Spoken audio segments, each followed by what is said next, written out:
What if the most profound secrets of the cosmos are not whispered from the hearts of its grandest, most luminous empires? What if the key to understanding the dawn of everything, the very moment that light first conquered darkness, is not found within the sprawling arms of some majestic spiral, but is instead hidden away almost deliberately in the universe's most unassuming and overlooked corners? We are a species obsessed with scale, with grandeur. Our telescopes, our ambitions, they all point towards the giants. We chart the celestial archipelagos, the superclusters of galaxies, each one a nation of 100 billion stars, all bound together in a slow, inexorable gravitational waltz across abyssal voids of space-time. These are the titans of the cosmic ocean.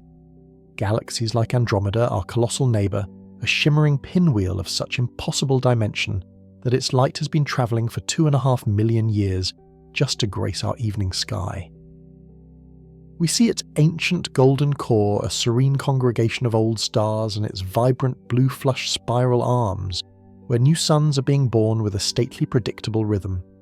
Or we gaze deeper towards the Virgo cluster, a city of galaxies, a true cosmic metropolis, home to thousands of star systems, each with its own history, its own destiny. Here we find the elegant ellipticals, vast quiescent spheres of aged stars, their glory days of frantic creation long since past. They are like cosmic fossils glowing with the tranquil light of a universe that has settled into a comfortable middle age. We have catalogued them, named them, classified their shapes with a taxonomical precision that would make biologists proud. The graceful spirals, the stoic ellipticals, the chaotic irregulars. This is the grand tapestry we have come to know. A universe of breathtaking but largely understandable structures, behaving according to well-established rules of gravity and time. It is a cosmos of breathtaking, almost unimaginable beauty, but it is also a cosmos that we thought we were beginning to get a handle on. We believed we understood the life cycle of a galaxy. They are born in violent, dramatic mergers of gas and dark matter. They mature, igniting brilliant waves of star formation, and then over eons they slowly, gracefully fade. Their star-making factories wind down, their vibrant nebulae dim, and they settle into a long, quiet retirement. This is the story we have told ourselves for generations, a grand, sweeping narrative written in the language of starlight. But the universe, it seems, has a profound sense of irony. It delights in hiding its most revolutionary truths in plain sight, disguised as something so trivial, so utterly insignificant that for years we simply looked right past it. Our journey into this new unsettling mystery doesn't begin with a Nobel laureate in a sterile observatory. It begins with you. Or at least with people just like you, citizen scientists, volunteers in a project called the Galaxy Zoo. Their task was simple, almost mundane, to look at millions of images from the Sloan Digital Sky Survey and classify galaxies by shape. Spiral, elliptical, merger, click, next image. Day after day, thousands of volunteers scrolled through the cosmic zoo, tagging the familiar creatures of the celestial deep. And then they started seeing them. At first they were dismissed as imaging artifacts, digital noise, or perhaps distant unresolvable objects that didn't fit any known category. They were just dots. Tiny, unassuming, and strangely intensely green.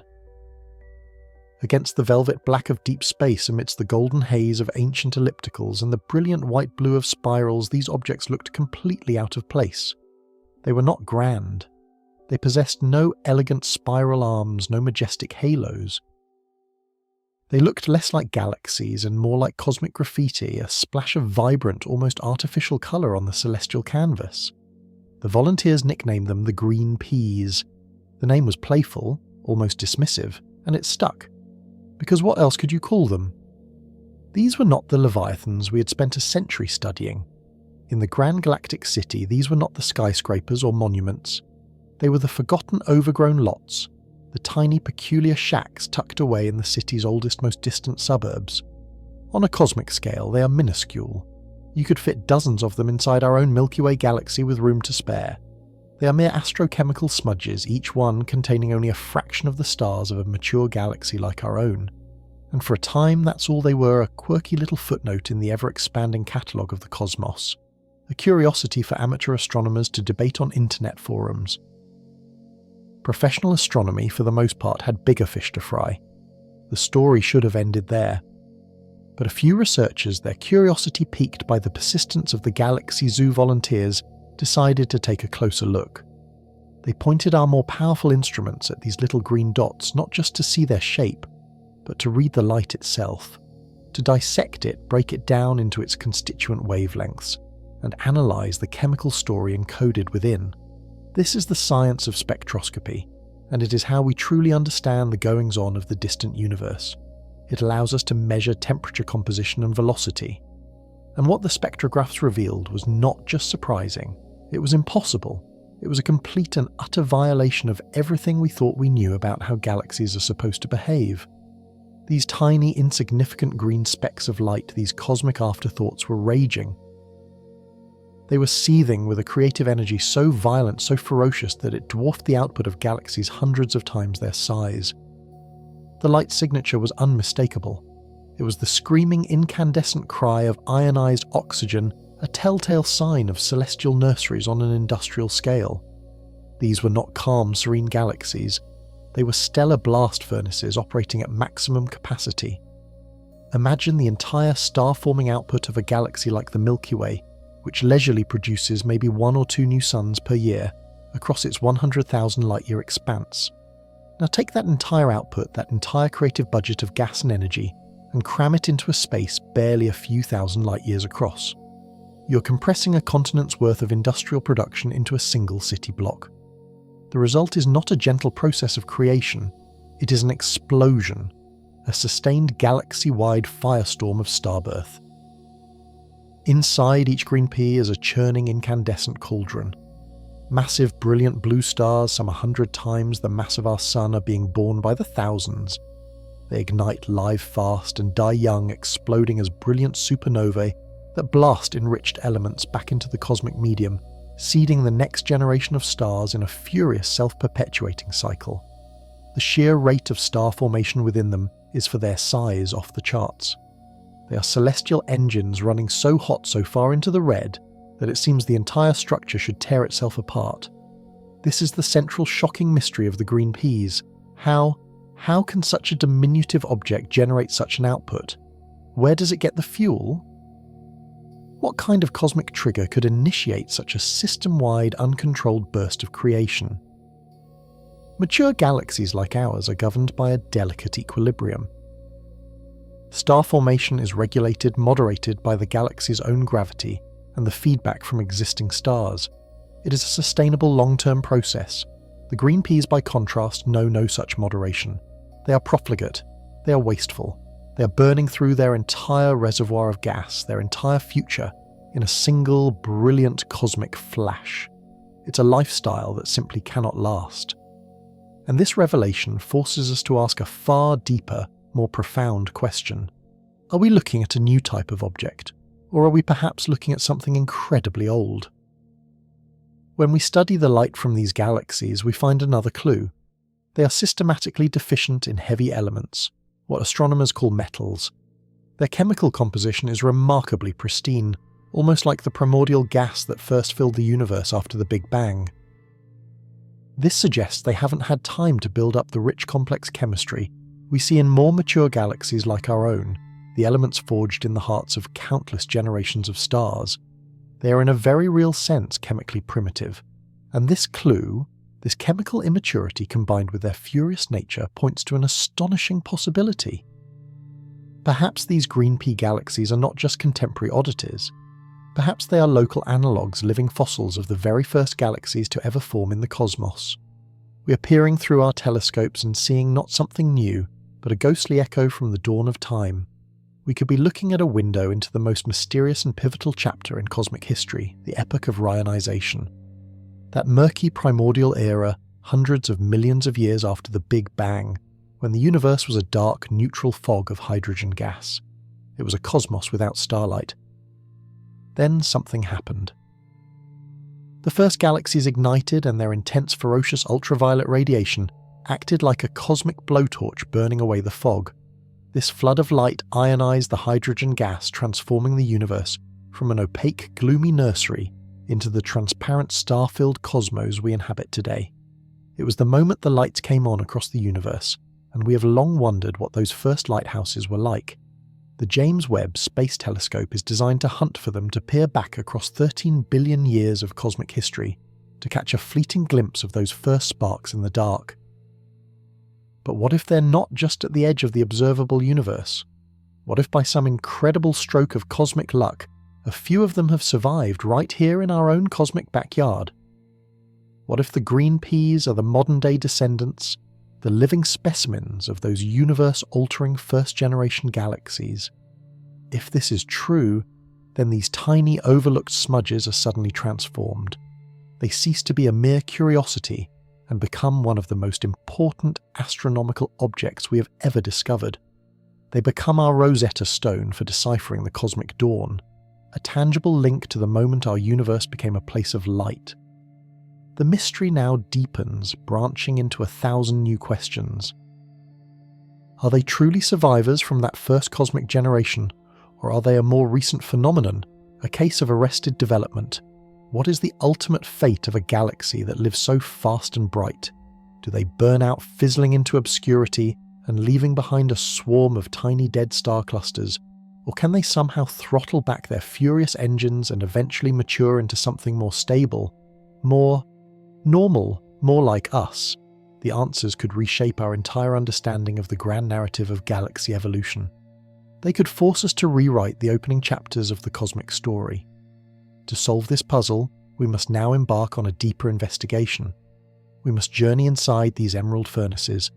We must decode the light from their newborn stars, trace the violent flows of their ionized gas, and hunt for the elusive engine that drives their impossible fury. The secrets of the universe's creation may not be locked away in a distant past, accessible only to our most powerful time machines. They may be screaming for our attention right here, right now, glowing with an incandescent green, and waiting for us to finally understand the message they bring.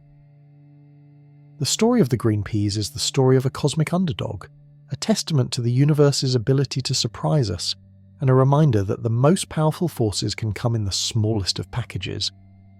Our exploration is just beginning.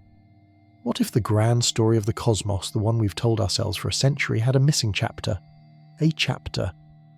Not about the giants, the sprawling empires of stars we know so well, but about something small, something fierce, and something so utterly unexpected it would force us to rethink the very nature of cosmic creation. For generations, our portrait of the universe has been dominated by a breathtaking yet orderly gallery of galactic forms. We have come to know the great spirals like our own Milky Way as majestic celestial islands, their graceful arms traced by the brilliant blue light of infant stars, and the dark, intricate veins of cosmic dust, are cosmic rivers of gas flowing toward a luminous central core. These are the dynamic living cities of the universe where the cycle of stellar birth and death plays out on timescales that dwarf human history. In their sprawling disks, vast clouds of hydrogen collapse under their own weight, igniting into stellar nurseries that blaze with the ferocity of a billion suns. They are elegant, structured, and in many ways predictable. Their evolution seems to be a slow gravitational waltz, a stately procession from youthful vigour to middle-age grace. Then there are their ancient counterparts, the elliptical galaxies. These are the colossal golden spheres of the cosmos, the galactic megalopolises, that have long since exhausted their reservoirs of creative fuel. Devoid of the dramatic dust lanes and spiral structures that define their younger cousins, they appear as immense serene clouds of light. Their glow comes not from the incandescent fury of newborn stars, but from the combined faded light of trillions of old red suns, each one locked into a chaotic, swarming orbit around a common gravitational centre. Ellipticals are the universe's galactic graveyards, the magnificent and quiet end state for galaxies that have lived fast and merged often, their star-forming days a distant memory. They are monuments to a past era of cosmic violence and consolidation, their sheer scale a testament to the irresistible power of gravity over cosmic eons. Between these two great archetypes lies a spectrum of forms, a celestial taxonomy known as the Hubble sequence or the tuning fork diagram. For decades, this elegant chart provided a framework for understanding the lives of galaxies. It told a story of evolution of order of a universe that, while vast and complex, largely played by a set of understandable rules. Galaxies were either grand star-forming disks or quiescent massive spheroids. They were big or they were gargantuan. And so we built our models, we refined our theories, we pointed our most powerful telescopes toward these magnificent structures, confident that we were reading the primary text of the cosmos. We believed we understood the engines of star formation, the slow compression of gas in spiral arms, the cataclysmic bursts triggered by galactic collisions. The narrative was coherent, the evidence was overwhelming, and the picture was for the most part complete. Or so we thought. The universe, it turns out, had a secret, a wild, untamed exception to its own established rules. And the key to unlocking this secret wouldn't be found in the hallowed halls of a university or at the controls of a billion-dollar space telescope. It would be found in the quiet concentration of ordinary people in classrooms, living rooms, and home offices around the world. The revolution began not with a bang, but with a click. In 2007, a team of astronomers at Oxford University faced a monumental problem: the Sloan Digital Sky Survey. A heroic effort to map a quarter of the entire sky had produced an avalanche of data, a digital deluge of cosmic proportions. Among its treasures were detailed images of nearly 1 million galaxies. For a small team of professional scientists, classifying each one by eye was an impossible task, a multi-decade endeavour that would grind research to a halt. Computers could help, but they were notoriously poor at recognising the subtle patterns and nuances of galactic morphology that the human eye and brain process so effortlessly. Trapped between an impossible workload and the limitations of their algorithms, they decided to try something radical. They decided to ask for help. They threw open the gates to the ivory tower and invited the entire world inside. The project was called Galaxy Zoo. Its premise was deceptively simple. Anyone with a computer and an internet connection could become a cosmic explorer. You were presented with a never-before-seen image of a distant galaxy and asked a series of basic questions. Is it a spiral? Does it have a bar? Is it smooth and rounded? Is it merging with another galaxy? With each click, a volunteer was contributing a vital piece of data, helping to build a consensus on the nature of each object. It was a grand democratic experiment in science, harnessing the power of the crowd to chart the unknown universe. Within hours of its launch, the website was overwhelmed. People were classifying galaxies at a staggering rate of 70,000 per hour. School teachers in Ohio, retired engineers in Manchester, students in Mumbai, a global army of citizen scientists was charting the cosmos, driven by nothing more than pure, unadulterated curiosity. They were venturing into the digital wilderness of the Sloan Survey, a territory so vast that even the professional astronomers who created it had only explored its most prominent landmarks. The volunteers were the true pioneers, the first human eyes to ever witness the vast majority of these distant star systems. For months, the project was a resounding success, classifying galaxies with an accuracy that rivaled professional astronomers. The familiar forms appeared again and again, the elegant spirals, the glowing ellipticals, the chaotic train wrecks of cosmic mergers. The volunteers grew accustomed to the rhythms of the digital sky, the comforting familiarity of Hubble's grand design. And then something strange began to appear on their screens. It was small. So small, in fact, that in the low-resolution survey images it looked almost like an out-of-focus star. It lacked the majestic arms of a spiral, or the gentle fade of an elliptical. It was just a tiny compact dot. But it wasn't the size that caused people to pause to lean closer to their monitors in bewilderment. It was the colour. It was a brilliant, almost shocking shade of green. In the vast colour palette of the cosmos, green is an exceptionally rare colour for a galaxy to be. Galaxies are overwhelmingly collections of stars and stars as thermal bodies emit light across a broad spectrum. When we see a galaxy, the colour our eyes perceive is the composite light of its billions of stellar inhabitants. Young massive hot stars blaze with an intense blue-white light. Older, cooler, smaller stars glow with a gentler yellow, orange or red. When you mix these colours together on a cosmic scale, the result is typically a whitish blue for a galaxy full of young stars, or a soft golden yellow for one dominated by old stars. There is no such thing as a green star. For an entire galaxy to appear vividly green, something else had to be happening. Something powerful and something profoundly strange. The first person to truly sound the alarm was a Dutch schoolteacher and amateur astronomer named Hanny van Arkel. While classifying galaxies, she encountered one of these bizarre green objects and, intrigued, started a thread on the Galaxy Zoo online forum. Her post was simple, a beacon of pure curiosity: "Give peas a chance." She titled it a playful nod to their round green appearance. The name stuck. Almost immediately the forum lit up. Others had seen them too. They began sharing their own discoveries, posting images of these tiny emerald-hued anomalies. They called themselves the Peas Corps and the People. A grassroots movement of discovery was born, fueled by a shared sense of wonder and confusion. What were these things? They were unlike anything in the astronomy textbooks. They didn't fit the elegant Hubble tuning fork. They were cosmic misfits, outliers that broke all the established rules of galactic society. They were too small, too bright, and far, far too green. The professional astronomers behind Galaxy Zoo, initially focused on the larger mission of classifying the Million Galaxy catalogue, began to take notice of the growing commotion on their forums. Postdoctoral researcher Kevin Shawinski and graduate student Carolyn Cardamone started to investigate the citizen scientists' findings. At first, they were skeptical. These could be imaging artifacts, glitches in the Sloan telescope's digital camera, or perhaps nearby objects masquerading as distant galaxies. Science demands rigour, and extraordinary claims require extraordinary evidence. They began pulling the data for the objects the volunteers had flagged. They looked not just at the images, but at the light spectra the Sloan survey had also captured for some of them. A spectrum is a galaxy's fingerprint.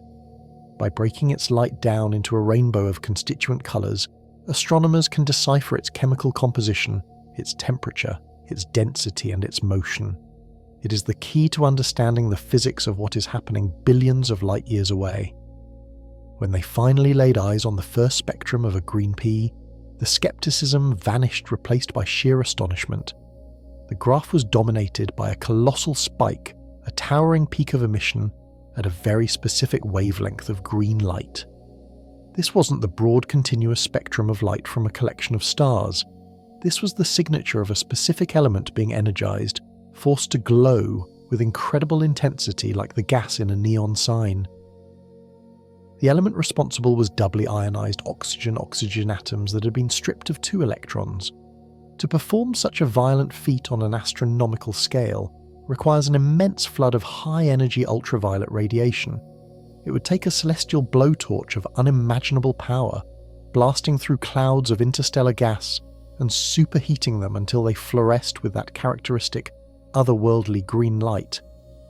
The source of this radiation had to be a population of the most massive, hottest and youngest stars known to exist. These are stellar titans, behemoths, more than 100 times the mass of our Sun, which burn through their nuclear fuel at a truly prodigious rate. They live fast and die young, exploding as supernovae after only a few million years, a mere blink of a cosmic eye. For an entire galaxy to be so completely dominated by the light of this superheated oxygen, it meant that the green peas must be in the throes of a truly biblical episode of star formation. They weren't just building a few new stars in their spiral arms. They were converting their entire gas supply into stars all at once in a single galaxy-wide firestorm. These tiny, unassuming green dots were in reality the most efficient star factories in the modern universe. This revelation only deepened the mystery. The sheer intensity of the starburst was off the charts, far exceeding anything seen in the sprawling spiral galaxies we consider to be the archetypes of stellar creation. The Green Pea Galaxy, though typically only a tenth the size of our Milky Way, was forging new stars at a rate 10 or even 100 times greater. They were compact, hyperactive engines of creation burning with a ferocity that should have been impossible for such small systems to sustain. Where did they get so much fuel, and what triggered such an apocalyptic, simultaneous burst of activity across the entire galaxy? The established models of star formation based on the slow and steady processes in large mature galaxies like our own simply couldn't account for this level of explosive energy. The green peas weren't just a new category of galaxy, they were a challenge, a fundamental unnerving puzzle that hinted at a process, a mechanism of cosmic birth that we'd somehow overlooked entirely. The chapter we thought was missing wasn't just an addendum, It felt like it could be the prequel, a glimpse into a forgotten age of the universe. The quiet clicks of thousands of volunteers had not just discovered a celestial curiosity, they had stumbled upon a ghost from the cosmic dawn, a living fossil whose very existence posed a profound question. Were these green peas a glimpse of our own galaxy's infancy, a window into the fiery nurseries where the first great star systems were born, and so the baton was passed?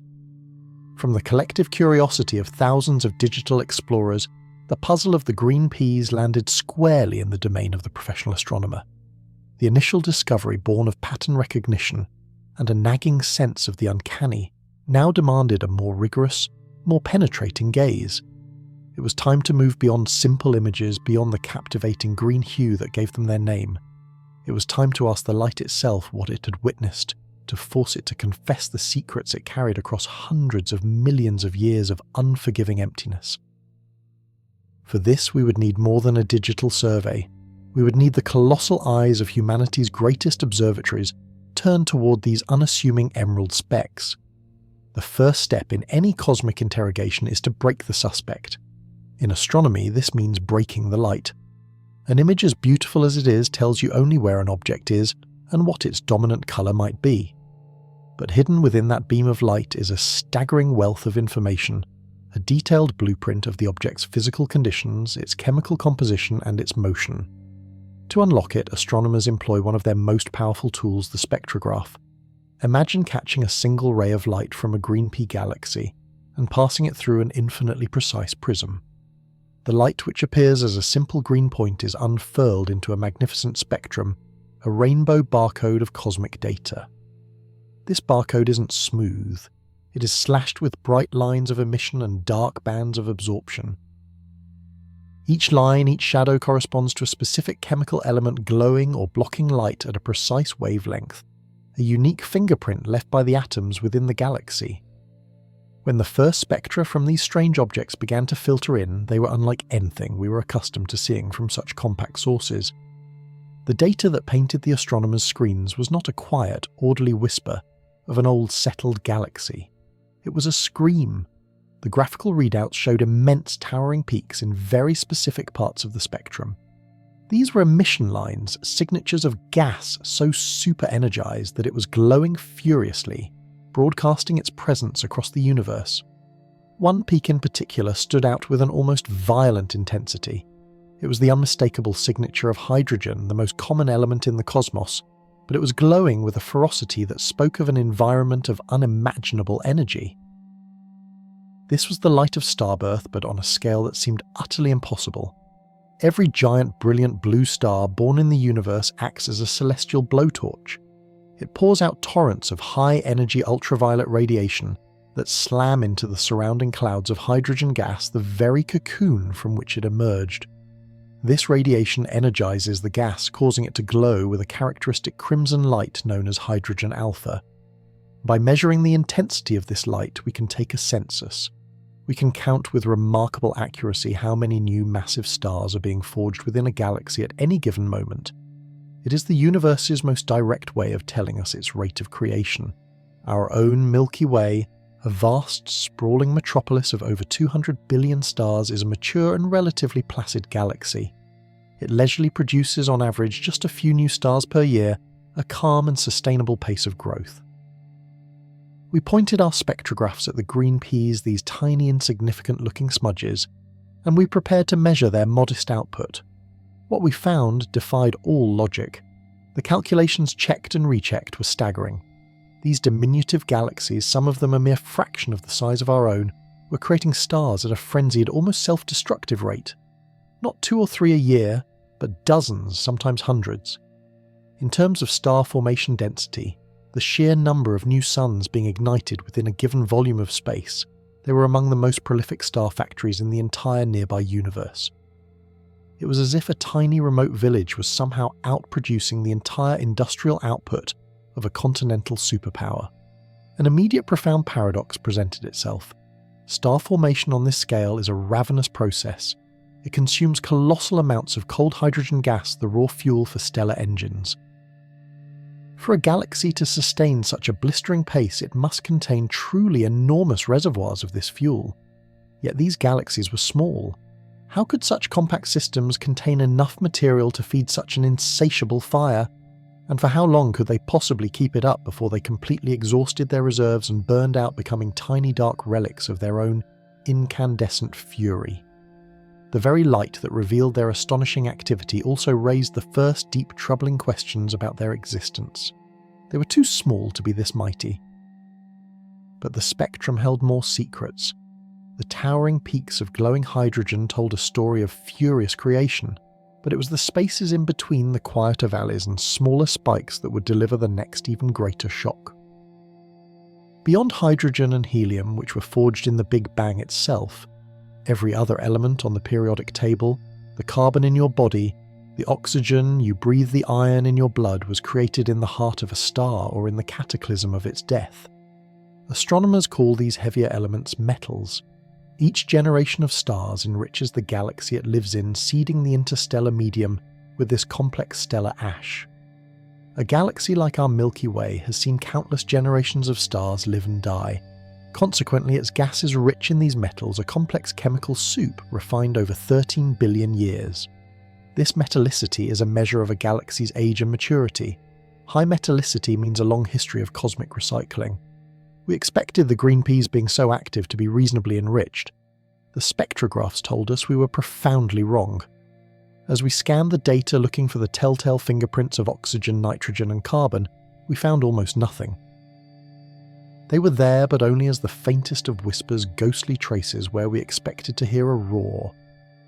The gas in these galaxies was astonishingly, unbelievably pure.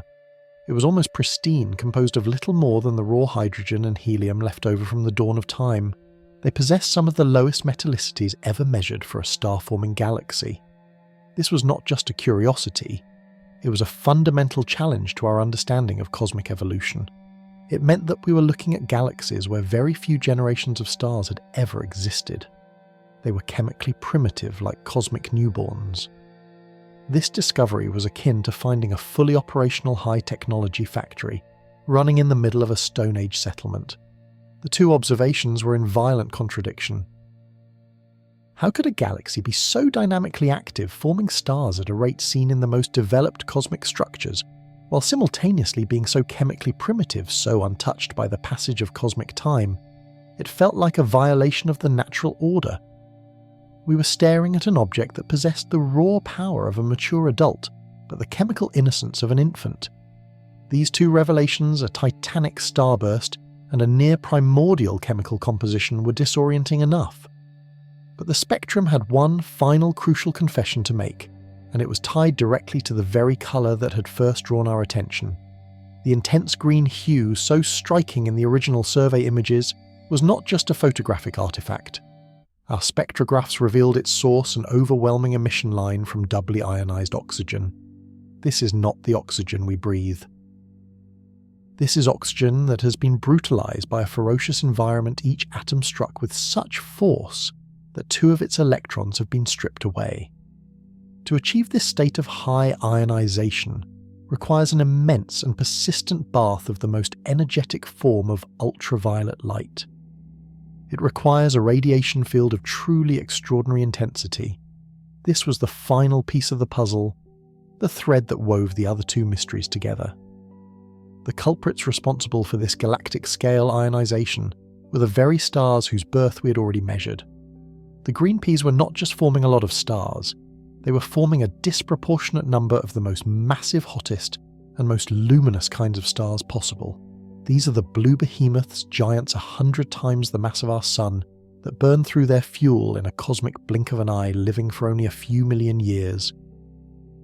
During their short, spectacular lives, they radiate light with an intensity that dwarfs almost anything else in the universe.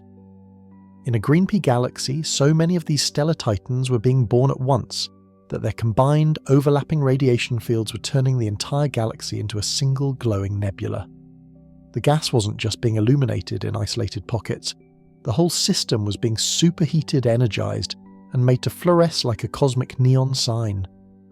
The green light was the afterglow of this immense power. the shriek of oxygen atoms being torn apart by the gale-force light of their own stellar children. So now we could see the engine. A compact, chemically primitive cloud of gas collapses under its own gravity, triggering a wave of star formation so violent it is almost explosive. This starburst is dominated by the most massive stars imaginable, which then flood the tiny galaxy with enough hard radiation to ionize it, through and through, causing it to glow with that telltale otherworldly green. We had deciphered the mechanism, but in doing so we had only deepened the mystery to a profound, almost philosophical level. We were no longer just looking at a galactic oddity. We were looking at a system that seemed to break the established rules of galaxy formation and evolution. These were not simply scaled-down versions of galaxies like our own. They were something else entirely, a different kind of celestial beast, operating under a different set of physical imperatives. Their existence challenged the very frameworks we use to classify the cosmos. They were too small to be spiral galaxies, too chaotic to be ellipticals, too intensely active to be dismissed as mere dwarves. They occupied a space on the cosmic map that we didn't even know was there. The initial questions, what are they, had now been replaced by far more difficult ones. How do such systems form in the first place? Is this furious, brilliant phase of their life a brief, unsustainable flash, or can they maintain this creative inferno for a significant period of cosmic time? More tantalizingly, as we looked at their primitive chemical makeup and their compact, violent nature, a breathtaking possibility began to emerge. Perhaps we weren't looking at an anomaly of the present day at all. Perhaps in these little green islands of light we had stumbled upon living fossils. Perhaps we were seeing right here in our own cosmic neighbourhood perfect analogues for the very first galaxies that ignited in the dark ages of the universe, the primordial engines that first set the cosmos ablaze with light and life. The investigation had begun by trying to identify a strange green dot, and it had led us to the very dawn of creation. And so this raging stellar furnace, this impossibly vibrant green spark burning in the cosmic dark, presented a profound and escalating puzzle. The sheer intensity of their light was one thing, a mystery of celestial mechanics and fuel consumption. But as astronomers refined their techniques, peeling back the layers of that emerald glare, they began to decipher a message encoded within it. It was a message not of distance, but of time. A message that would fundamentally reframe our understanding of these objects, transforming them from mere curiosities into something far more significant. They were not just bright, they were ghosts. Ghosts of a time long past, echoes of the universe's most formative era playing out an ancient story in our modern cosmic theatre. The startling realization began to dawn, whispered at first in the hushed halls of research institutions, and then proclaimed in the bold print of scientific journals. These green peas were not simply galaxies. They were time machines. They were cosmic doppelgangers, living portraits of the very first galaxies to have ever set the cosmos ablaze.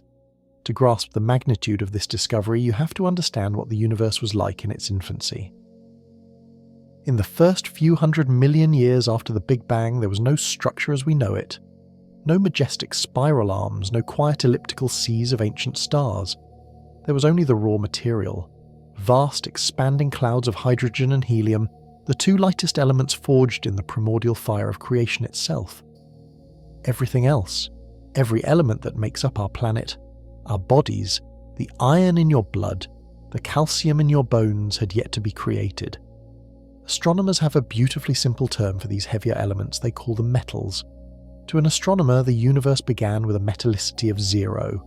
It was a chemically primitive, almost sterile environment, a blank canvas awaiting the first strokes of creation. The very first stars, believed to be colossal, ephemeral monsters, hundreds of times the mass of our sun, were the artists. In their thermonuclear hearts, they began the painstaking work of alchemy, fusing hydrogen and helium into carbon, oxygen, nitrogen, and all the other elements of the periodic table. When these giants died in titanic supernova explosions, they seeded the surrounding space with these new materials.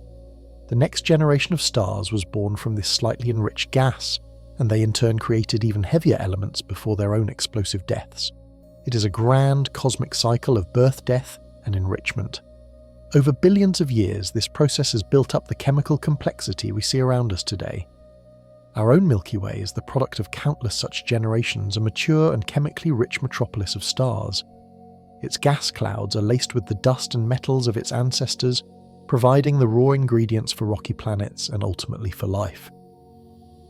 This process of enrichment is a one-way street. It is the arrow of cosmic time. You cannot unbake the cake. You cannot remove the metals from a galaxy once they are there. This is why the discovery within the green peas was so utterly staggering. When astronomers pointed their spectrographs at these tiny galaxies, they were not just measuring light. They were performing a chemical autopsy. And the results that came back were astonishing. The light revealed a chemical composition that was shockingly primitive. They were incredibly poor in metals, containing only a tiny fraction of the heavy elements found in a typical galaxy like our own. Their chemical signature was not that of a modern galaxy, but of a relic from a bygone age. They were in essence chemically pristine. It was like finding a community of people in the modern world speaking a language that was thought to have been extinct for millennia. This low metallicity meant that the stars rampaging within them were not 3rd, 4th or 10th generation stars like our Sun. They were likely 2nd generation stars born from gas that had been only very lightly seasoned by the deaths of the universe's very first stellar pioneers. This find was revolutionary. It meant that the green peas were not just small galaxies, they were fundamentally undeveloped. They were galaxies that had somehow remained isolated pocket universes that had not undergone the same long, slow process of chemical evolution as their larger neighbours. They were living fossils trapped in amber, preserving the chemical conditions of the universe as it was more than 13 billion years ago. They offered us a direct window, a tangible connection to the era of cosmic dawn, a period of history from which we have no other direct survivors. We were no longer just looking at abstract models or faint distant smudges of light from the edge of the observable universe to understand our origins. We now had living, breathing examples of primordial galaxies right here, in our relative cosmic backyard, close enough to be studied in breathtaking detail. This chemical immaturity was only one half of the astonishing parallel. The other half was their physical environment. Our cosmological models, our best digital reconstructions of the early universe, paint a picture of a frantic, violent and compact cosmos. The first proto-galaxies were not serene islands of light. They were chaotic cauldrons, small dense knots of dark matter that acted as gravitational anchors, pulling in enormous quantities of that primordial hydrogen and helium gas from the surrounding cosmic web. This constant torrential infall of fresh cold fuel triggered star formation on an unimaginable scale. These were not galaxies forming stars at a leisurely pace like the modern Milky Way. They were crucibles operating at maximum pressure, converting gas into stars with a desperate, furious efficiency in spaces unbelievably small. They were all engine with very little chassis. The star formation was so concentrated, so violent, that it would have been more like a continuous galaxy-wide explosion than the gentle twinkling of stars we see in our own night sky. It was in these compact, high-pressure environments that the universe truly began to build itself, and when we turned our most powerful telescopes toward the green peas, what we saw was a mirror image of that ancient chaos. They are staggeringly compact, with their entire starburst a firestorm producing hundreds of suns' worth of stars per year, often confined to a region only a few thousand light-years across. For perspective, that is a river of new stars being born in a space smaller than the distance from our Sun to the centre of the Milky Way. The density of star formation is hundreds, sometimes thousands of times greater than in a normal spiral galaxy.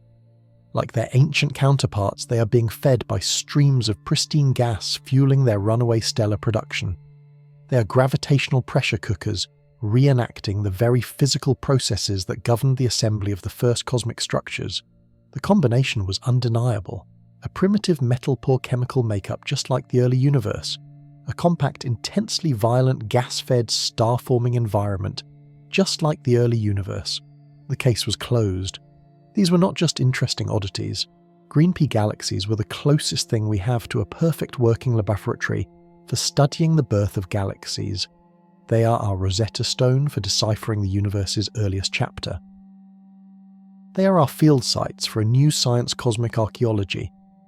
This revelation, as profound as it was, opened the door to an even deeper mystery. one that strikes at the very heart of why the universe looks the way it does today. It concerns the most significant transformation the cosmos has undergone since the Big Bang itself. To understand it, we must journey back in time even further than the first stars, back to a period known as the Cosmic Dark Ages. After the initial flash of the Big Bang cooled, the universe was a very different place. For millions of years it was a smooth, uniform and transparent plasma, but as it expanded and cooled further, the protons and electrons that filled space combined to form neutral atoms of hydrogen. And at that moment a fog descended upon the cosmos. This vast universe-spanning cloud of neutral hydrogen was opaque. It acted like a dense, impenetrable mist, trapping and scattering light. If you could have existed in that era, you would have seen nothing. The universe was dark, silent and shrouded. The light from the Big Bang itself had faded into the microwave background, and the first stars had not yet been born. This was the true cosmic dark age. For hundreds of millions of years, the universe remained in this state, a silent, waiting darkness. Then slowly at first, and then with gathering force, something began to change. The first stars ignited. The first galaxies began to form within their dark matter halos, and these pioneering objects began to emit a flood of powerful high-energy ultraviolet radiation. This is a light so energetic it can do something remarkable. It can strip the electron away from a neutral hydrogen atom, a process called ionization. This celestial blowtorch began to burn away the cosmic fog. Imagine a vast dark room filled with mist, and then someone begins to light matches one by one. Each match clears a small bubble of transparency around it. Now imagine billions upon billions of matches being lit all at once. The small bubbles of clear space would grow, overlap and merge until the entire room was once again transparent. This is what happened to the universe. Over a period of several 100 million years, the collective light from the first generations of stars and galaxies carved out expanding bubbles of ionized transparent space in the primordial fog. Eventually these bubbles merged and the entire universe became transparent to light, transitioning into the illuminated cosmos we inhabit today. This epical transformation is known as the era of rayonization. It is without exaggeration one of the most critical and least understood events in all of cosmic history. It represents the moment the universe truly woke up, the moment light was finally liberated to travel across the vastness of space. For decades, the identity of the sources that powered this great clearing remained one of cosmology's most persistent puzzles.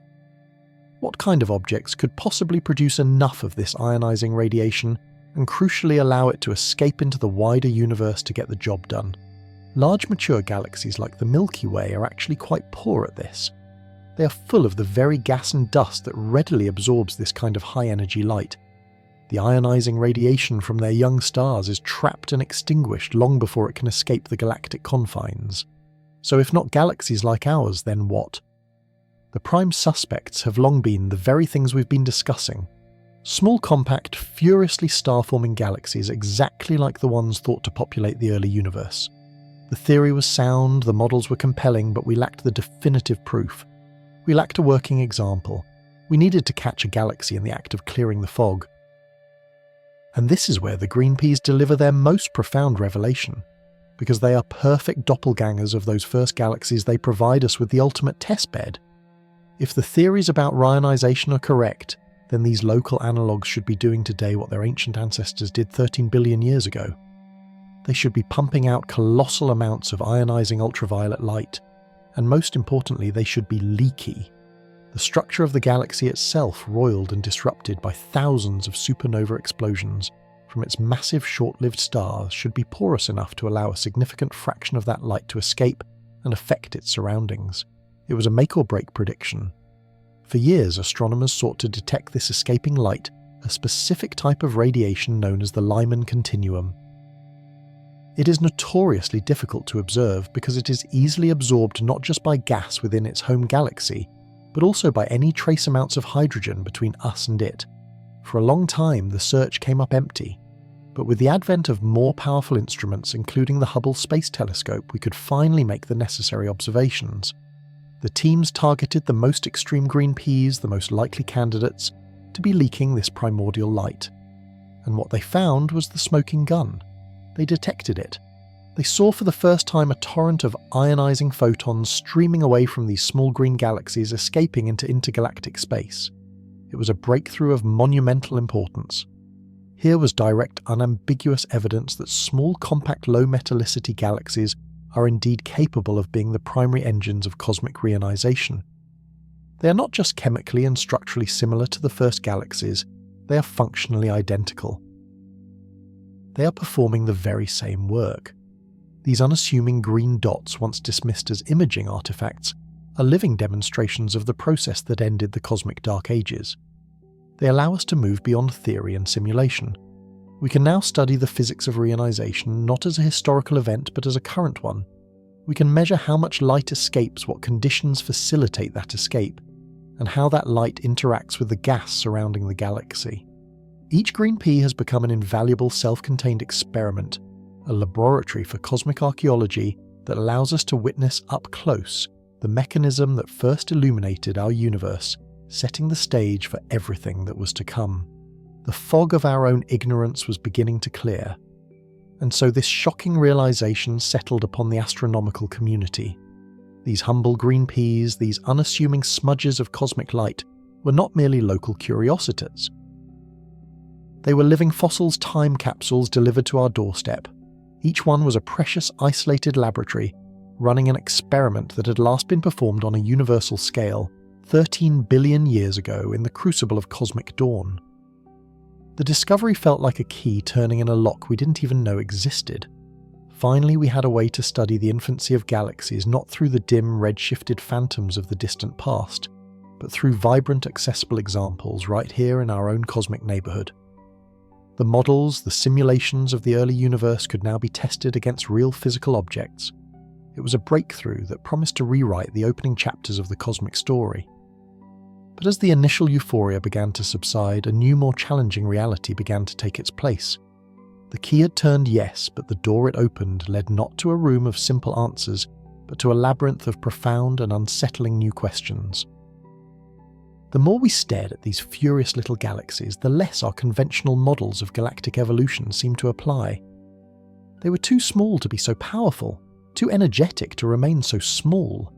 They were a paradox, a walking contradiction of cosmic physics.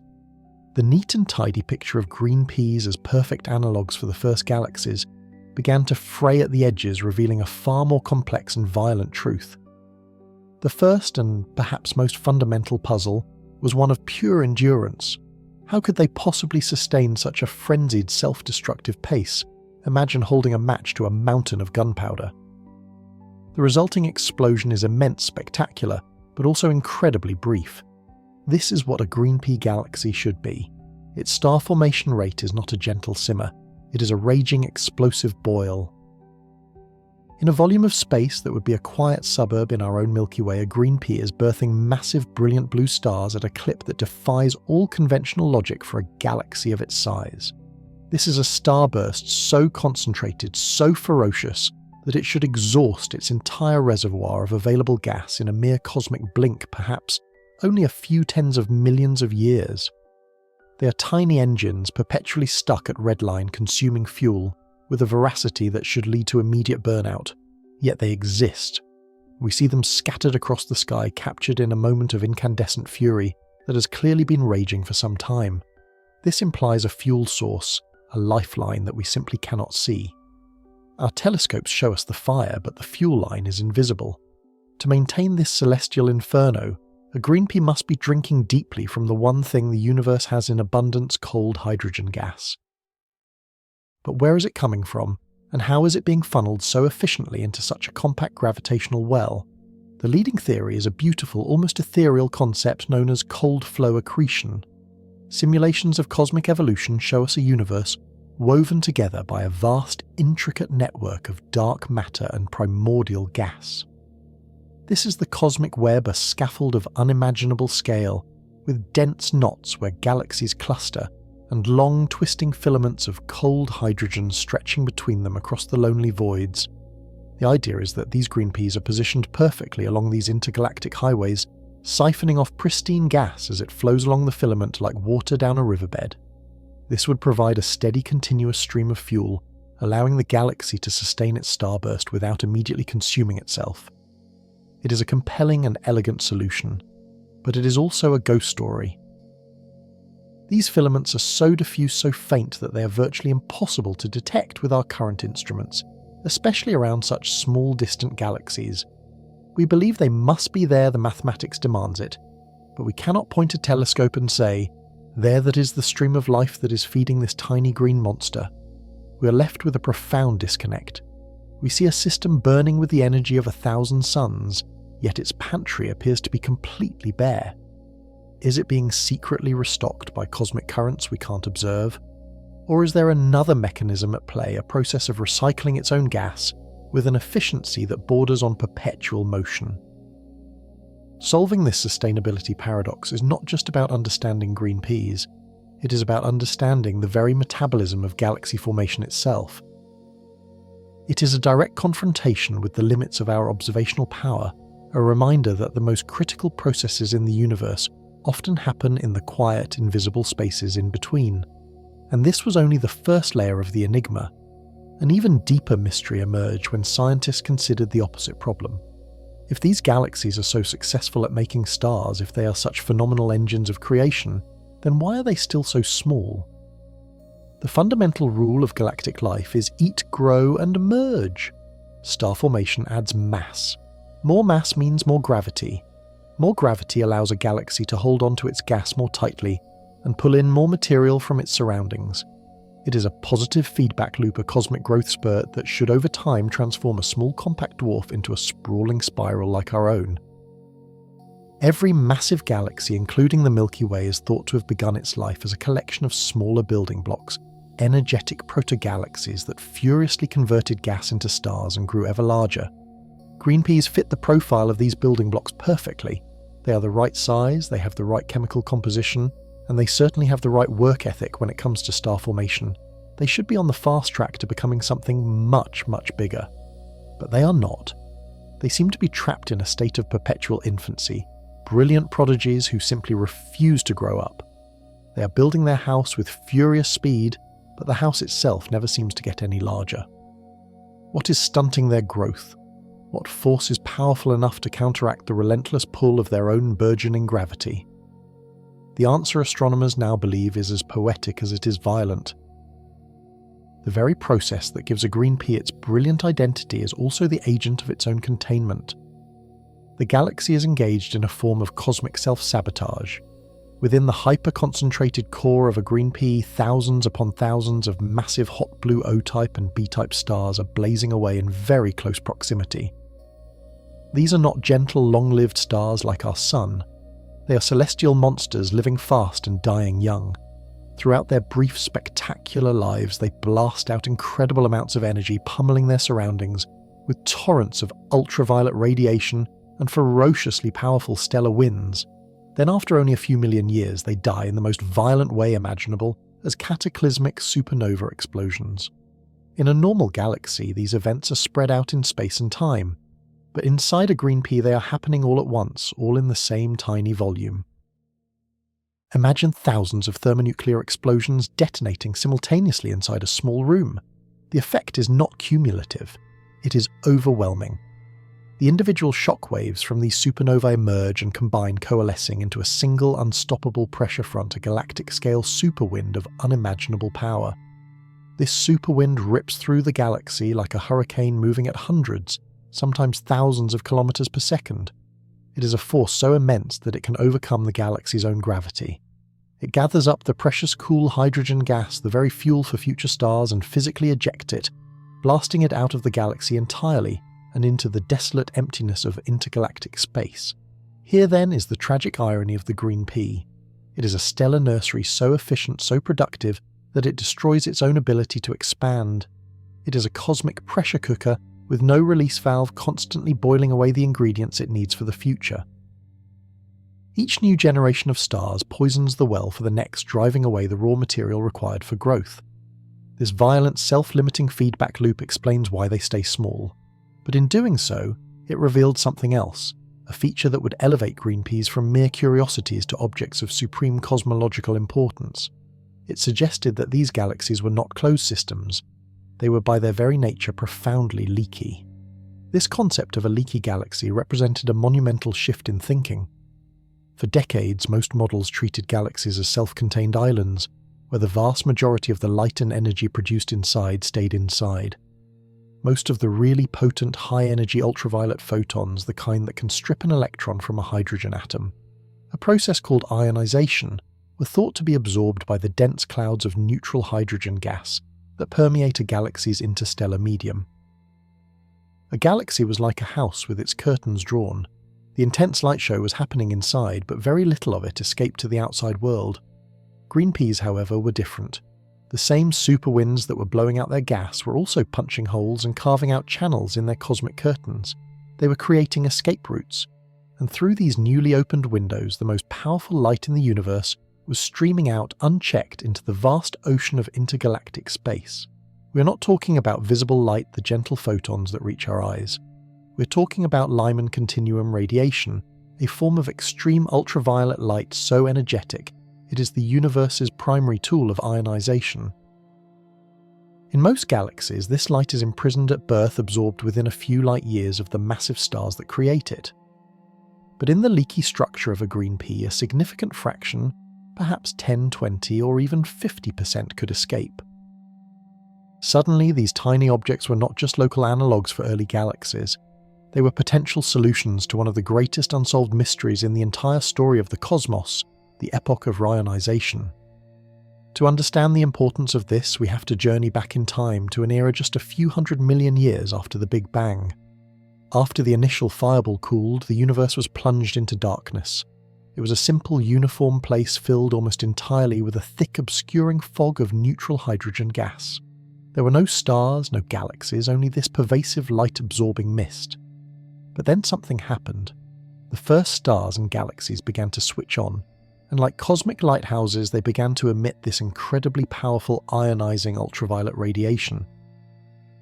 This light attacked the neutral hydrogen fog, stripping away electrons and transforming the gas from an opaque barrier into the transparent ionized plasma that fills the space between galaxies today.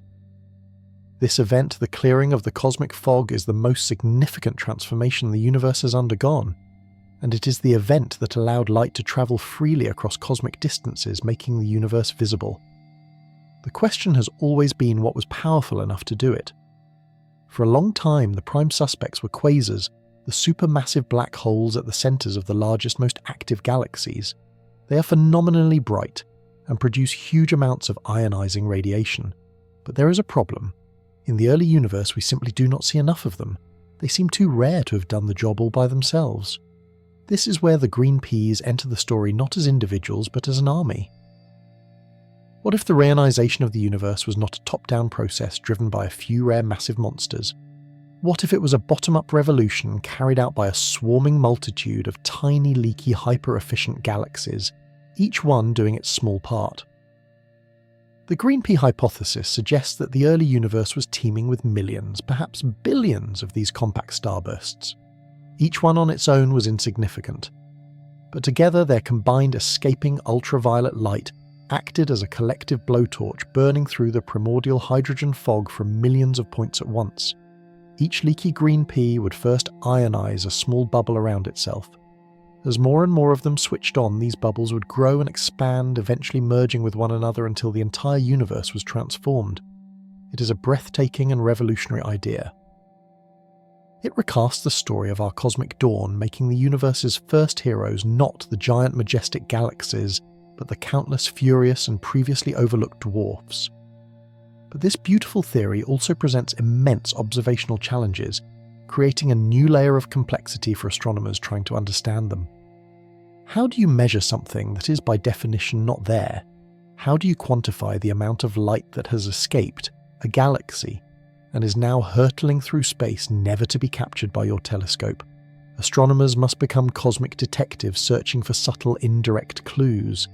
They look for specific spectral signatures, faint whispers in the light we do receive, that hint at the existence of these transparent escape channels. It complicates everything. When we measure the light from a green pea to calculate its star formation rate, are we seeing the whole picture? Or are we undercounting its true power because a huge fraction of its most energetic light has already fled the scene? When we try to measure its gas content, are we measuring a stable reservoir or just the fleeting remnants of a much larger supply that is actively being sandblasted into the void? This leakiness, this defining characteristic, makes them fundamentally difficult to pin down. It forces us to question whether they represent a stable, distinct class of galaxy, or if the green pea is simply a name we give to a brief, spectacular and transient phase in the life of nearly every dwarf galaxy. Perhaps for a few 100 million years, a small galaxy manages to pull in a huge supply of gas. It ignites in a brilliant green flash of starburst activity, pours ionizing radiation into the cosmos, blows out most of its fuel and then fades back into a quiet, unassuming quiescent dwarf, its moment of glory now just a memory, written in the chemical enrichment of its few remaining stars. We do not yet know the answer. To truly solve these cascading mysteries, their fuel source, their stunted growth, their ultimate fate, we can no longer afford to see them as single, unresolved points of light. We need to peer inside. We need to resolve their internal structure, to map the channels and cavities carved by their superwinds, to witness the escaping light in the very act of its departure. We need to see the faint, ghostly filaments of the cosmic web as they delicately feed these tiny, hungry monsters. From our vantage point on Earth, even with our most powerful telescopes, it is like trying to diagnose a complex engine by listening to its roar from across a continent. We have the theories, the models, the tantalizing clues embedded in their light, but the final definitive proof remains locked away, shrouded by unimaginable distance and the limitations of our own technology. To go further, we would need a new eye in the sky, an instrument of unprecedented power and sensitivity, capable of dissecting the light from these distant powerhouses and transforming them from blurry green smudges into living, breathing cosmic laboratories. The stage was set for a new chapter in this unfolding saga, a chapter that would require a technological leap as profound as the conceptual one that first brought these remarkable galaxies to our attention. What secrets were waiting for us when we could finally open the hood? And so we arrive at the threshold of the revelation. All the scattered clues we have gathered, the strange verdant hue, the impossible brightness, the spectral screams of oxygen have led us here to a single profound conclusion. These tiny galaxies are not merely cosmic curiosities, isolated islands of frenetic activity in a quiet universe. They are something far more important. They are the architects of the cosmos we inhabit. The evidence has been building piece by meticulous piece, and now the fragments coalesce into a breathtaking image of creation on the most epic scale imaginable. To truly understand their role, we must now venture deep inside one of these celestial engines to witness firsthand the extraordinary and violent physics that allowed them to fundamentally reshape reality. You must leave behind all familiar notions of stellar nurseries of the gentle, quiet nebulae where stars like our sun were born. The inside of a green pea galaxy is no tranquil cradle. It is a crucible, a high-pressure furnace of creation, operating at a speed and intensity that defy comprehension. Here, the raw material for stars, vast clouds of hydrogen and helium, is not thinly dispersed across light-years of empty space. Instead, it is compressed into hyperdense filaments and clumps, a gravitational knot pulled impossibly tight. The sheer density of this gas is astounding, exceeding that found in the star-forming regions of larger galaxies by orders of magnitude. Imagine the entire Orion Nebula, a birthplace of stars in our own galaxy, crushed into a space only a few dozen light-years across. This is the environment we're entering. Gravity in these confined spaces becomes a relentless tyrant. Everywhere you look, the gas is in a state of catastrophic collapse. There is no slow and graceful accumulation of matter. There is only a frantic runaway process, a chain reaction of starbirth that ignites across the entire galaxy almost simultaneously. It is a starburst of unimaginable ferocity. Thousands, even millions of massive, brilliant blue stars detonate into existence in a cosmic blink of an eye. These are not the long-lived stable yellow dwarfs that populate our neighborhood. These are stellar behemoths, titans 100 times more massive than our sun and 1,000,000 times more luminous. They are born hot, violent, and destined to live fast and die young. Their collective light is what gives the green pea its power, a torrent of high-energy ultraviolet radiation, so intense it could sterilize a lesser galaxy. This furious furnace of stellar creation is the first part of the puzzle. It explains the sheer brightness, the overwhelming energy output we detect from billions of light-years away. But it also creates a profound paradox. This very same primordial gas, the fuel for this stellar firestorm, should also act as an impenetrable prison. Neutral hydrogen gas is the universe's most perfect absorber of the very high-energy photons these young stars produce. It is like trying to shine a searchlight through a dense, miles-thick fog. The light simply should not be able to get out. In a normal galaxy like our Milky Way or Andromeda, this is precisely what happens. The ultraviolet light from newborn stars is trapped, absorbed by the very gas clouds that created them, its energy re-radiated at lower, less potent wavelengths. The cosmic prison holds firm, yet we know the green peas are different. We have seen the evidence in their light spectra, the telltale fingerprints of escaping Lyman continuum photons. Somehow these tiny powerhouses have found a way to break out of jail. They have engineered a great escape. The secret lies in the second act of this violent internal drama, the feedback mechanism. The same colossal stars that generate this incredible light are doomed by their own immense mass. After only a few million years, a fleeting moment in cosmic time, their cores collapse. They die in the most spectacular way imaginable as titanic supernova explosions. And because so many of these stars were born at once, they now begin to die in unison. The heart of the green pea becomes a war zone. One after another, like a string of celestial depth charges, these supernovas detonate. Each explosion unleashes a shockwave of unimaginable power, a wave of pure kinetic energy and superheated gas that rips through the galaxy at millions of miles per hour. This is not merely destructive, it is transformative. These overlapping shockwaves act as a cosmic sandblaster, a stellar demolition crew clearing out the very gas that once imprisoned the galaxy's light. They plough through the dense hydrogen fog, carving out vast empty channels, and tunnels like boreholes drilled through solid rock. The effect is profound. The galaxy, once opaque and shrouded, is rendered porous. It becomes a celestial sponge riddled with escape routes for the high-energy radiation still being pumped out by the next generation of massive stars. Here we witness a cycle of creation and destruction, perfectly balanced to achieve the impossible. The intense star formation creates the brilliant light, and the equally intense star death, the supernovas, clears the path for that light to escape into the void. The galaxy is actively tearing itself apart from the inside out, and in doing so, it unleashes its full, untamed power upon the wider universe. This is the solution to the paradox. This is how these compact engines of creation overcome their hydrogen prisons. They are not just star factories, they are escape artists engineered by physics to leak the most potent transformative light in the cosmos. And now, with this final crucial piece of the puzzle in place, we can step back from the inferno of a single green pea and see the true significance of their existence.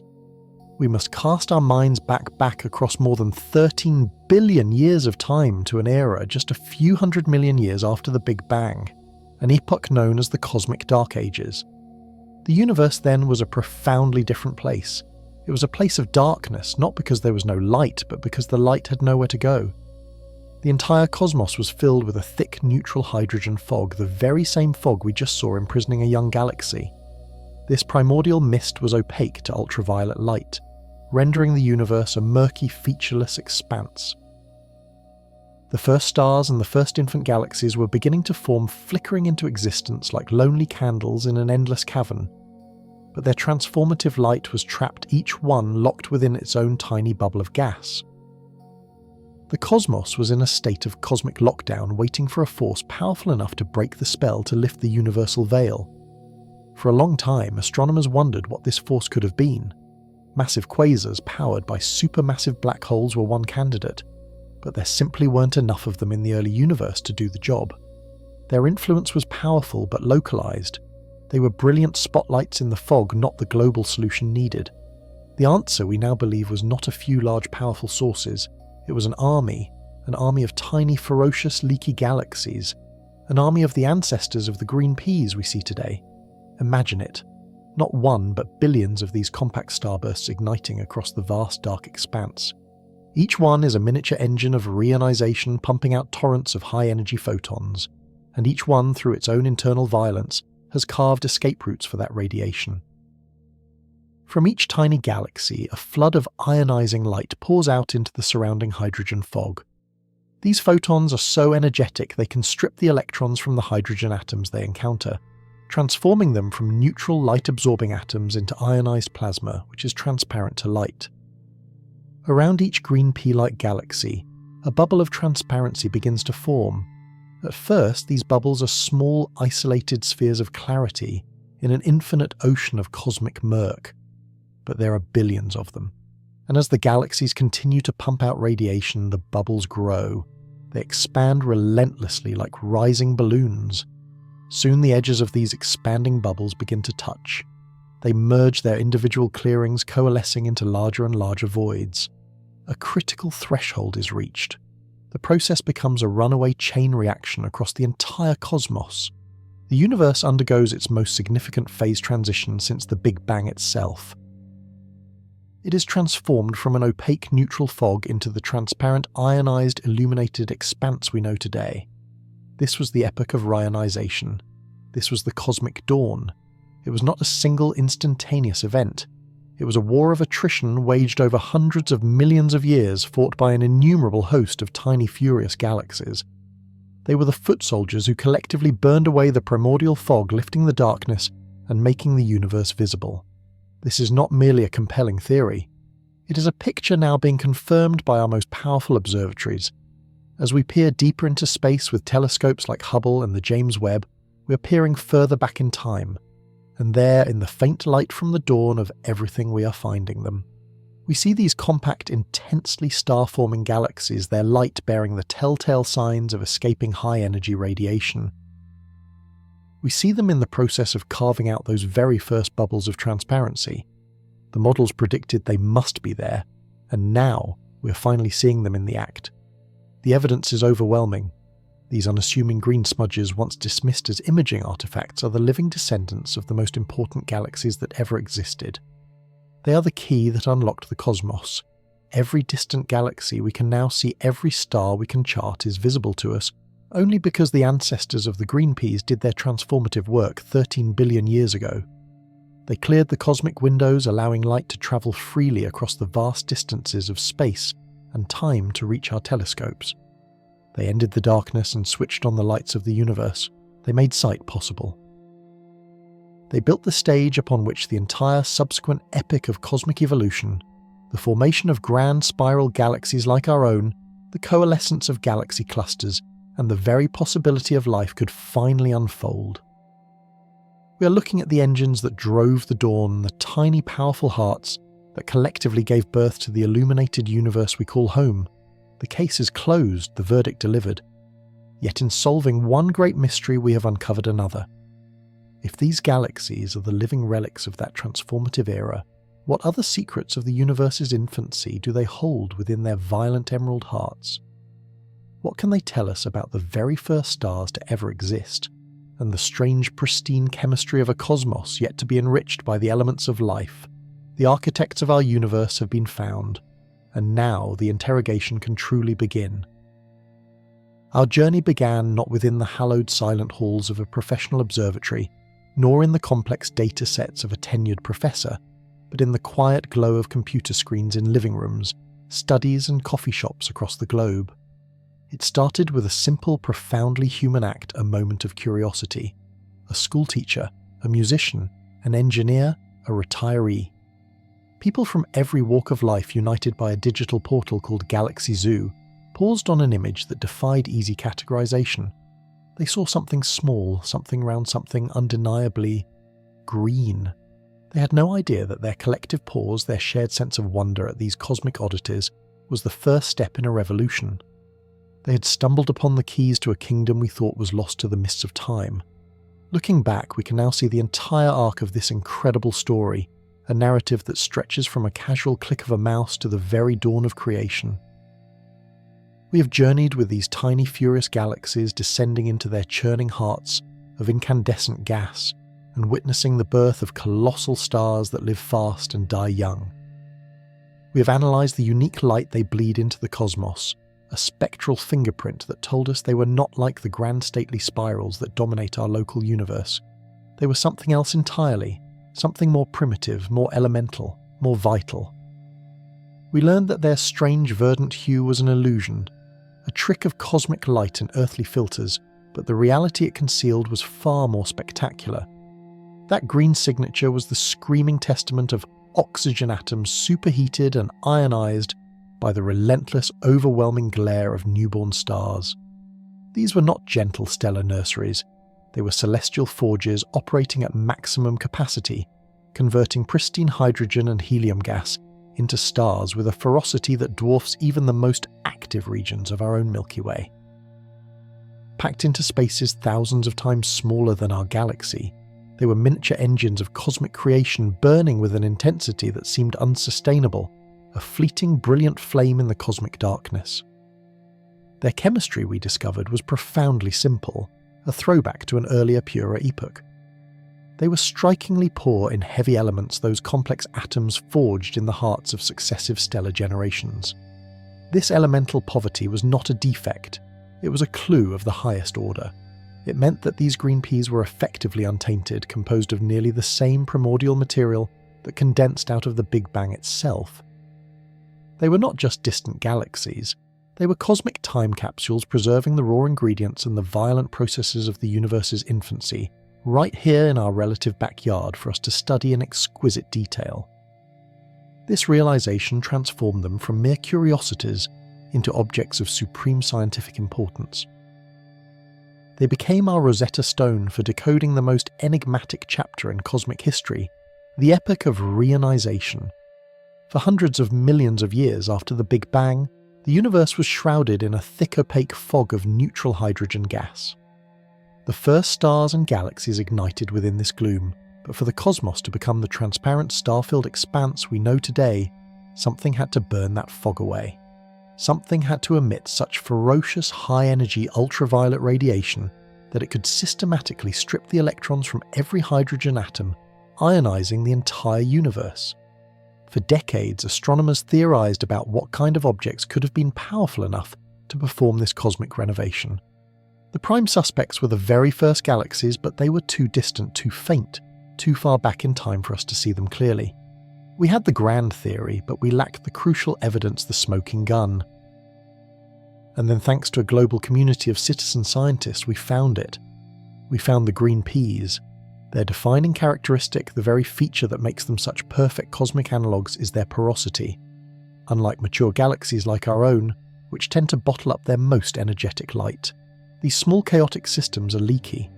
We watched as they vented unimaginable quantities of Lyman alpha, and most critically Lyman continuum photons, the very wavelengths of ultraviolet light needed to ionize hydrogen.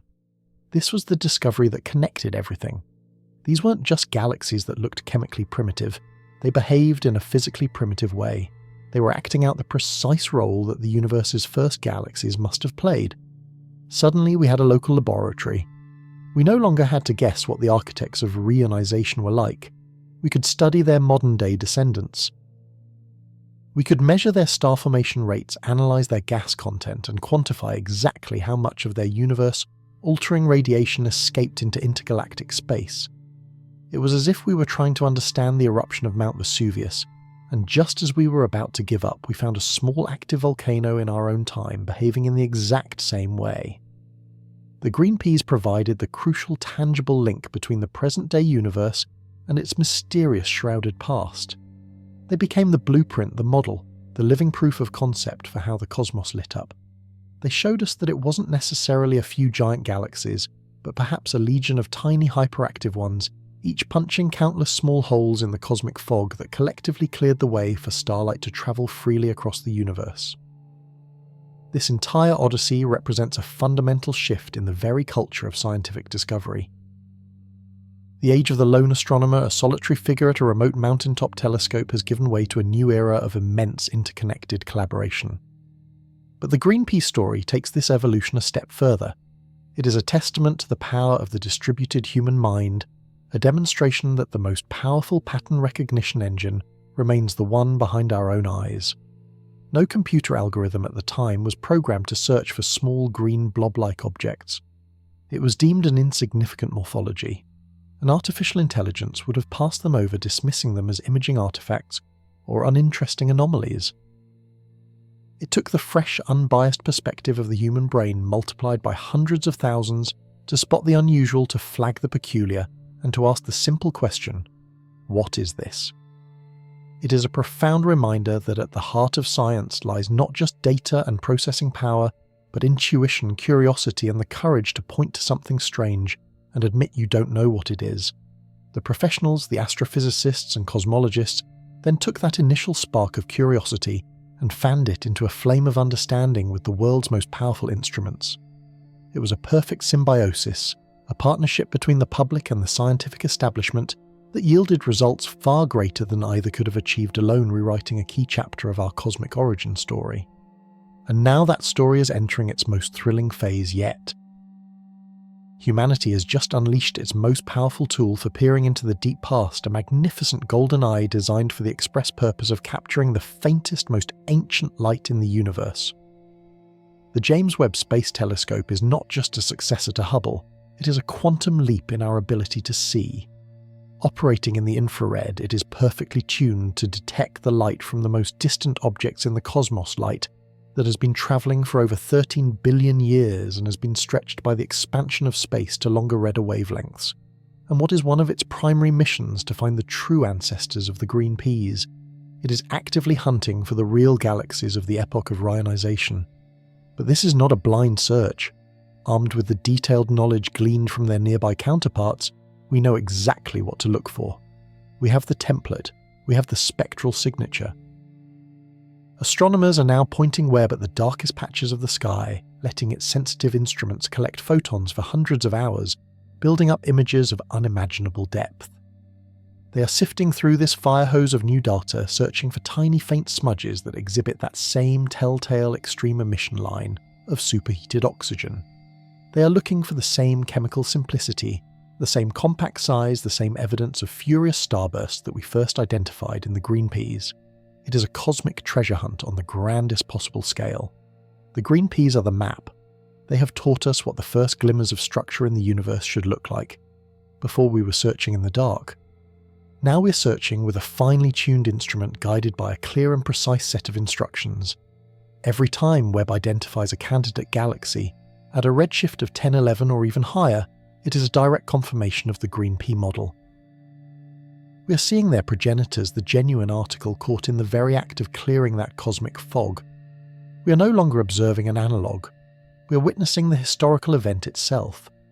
We are on the precipice of directly imaging the galaxies that made the universe habitable for all subsequent generations of stars, planets, and life. We are for the first time in human history building a complete photographic timeline of our own cosmic genesis, from the moments after the Big Bang to the complex universe we inhabit today. The search is a monumental undertaking, pushing the very limits of our technology and our understanding. These primordial galaxies are unfathomably faint, their ancient light diluted by 13.5 billion years of cosmic expansion. Detecting them is like trying to spot a single candle flame on the surface of the moon. Yet Webb is doing it. Slowly, meticulously, it is populating the blank pages of our cosmic photo album. So where does this leave us? We stand at the end of one journey and at the threshold of another. We began with a mystery, a collection of humble, unassuming green dots that defied our neat classifications of the cosmos. We saw how the spark of public curiosity, when combined with the rigour of professional science, can illuminate the darkest corners of our universe. We have unravelled their nature, discovering them to be compact, ferocious engines of creation, living relics from a younger, wilder cosmos. They have provided us with the missing link, the crucial piece of the puzzle that explains how our universe emerged from a dark, foggy infancy into a state of brilliant transparency. They have served as our guides, our local demonstrators for the most important transformation in cosmic history. Now, as the James Webb Space Telescope stares deeper into the abyss of time, it does so with the wisdom and insight that these tiny galaxies have given us. It is using their light signature as its compass, navigating the vast emptiness of the early universe to hunt down their ancestors. The quest is no longer just to understand how the lights came on. The quest now is to see the very hands that flipped the switch. From a simple click to the edge of space and time, the story of the Green Peas is ultimately our story. It is the story of a species bound to a small rocky world that looked up and through sheer ingenuity, collaboration, and an unyielding desire to know where we came from found a way to witness its own creation. The whispers from the dawn are finally becoming a clear voice, and we are at last beginning to understand what they are saying.